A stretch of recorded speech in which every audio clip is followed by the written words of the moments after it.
So I've just been getting ready for an Illuminate session for one of the classes that I'm TAing for, and we're going to be talking about the what's this guy's name? Mark Bauerlein or whatever, however you say his last name. His book, The Dumbest Generation. And to be honest, I never actually fully read it when it first came out. I remember hearing something about it, but back in 2007, 2008, I was caught in the throes of, actually living a life and teaching, and I didn't even see this. I heard rumblings about it.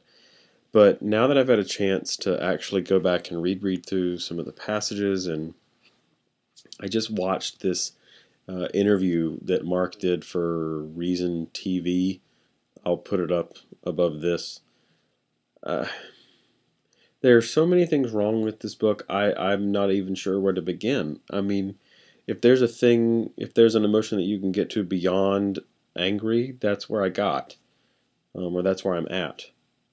Don't trust anyone under 30. Well, thanks, Mark. Um, just to lay out some first frameworks.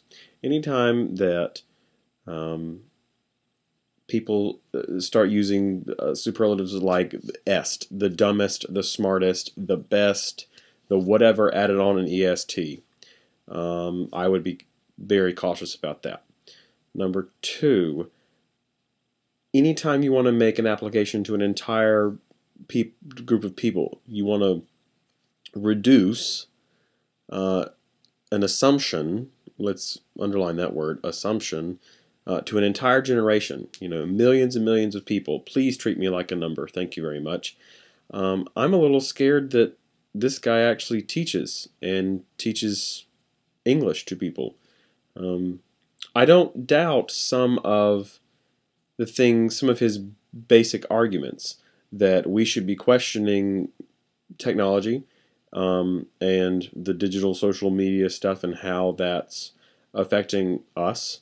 Um, but I think it's kind of cowardly to shoot for some cheap points and to make some money off of it by writing a book called The Dumbest Generation. I just, wow. And when you really break it down, his arguments are not that different. He's not really saying anything new.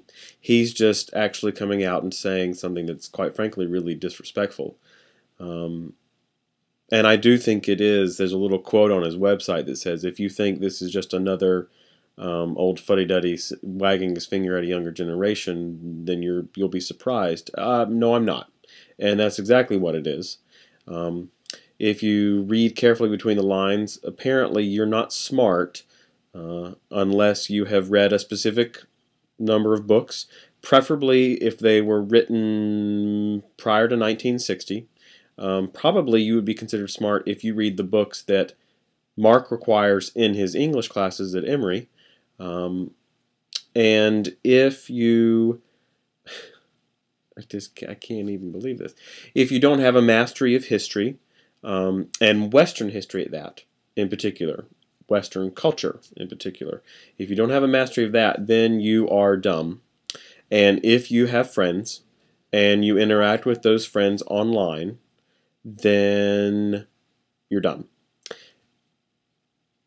How can you make such blatant overgeneralizations, as well as picking and choosing studies to match what the needs that you need, you're the argument that you're trying to make?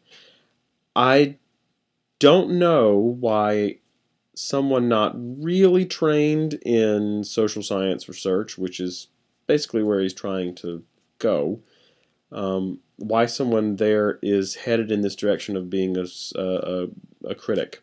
One of the things that I saw in the interview is a comment he makes about, you need to very clearly understand your First Amendment rights, and that's one of the things that makes us smart, so that we're not the dumbest generation.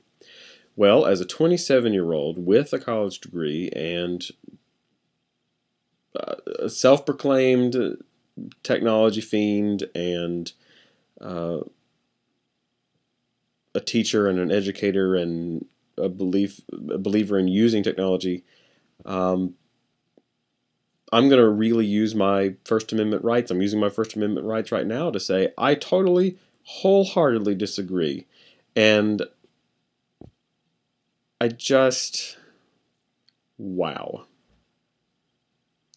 Wow. And I don't understand why others aren't as outraged, especially people under 30.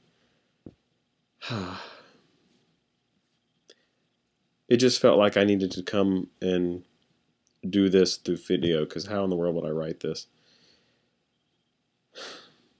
What to do? It scares me sometimes when I think these are people who are out there and they're teaching.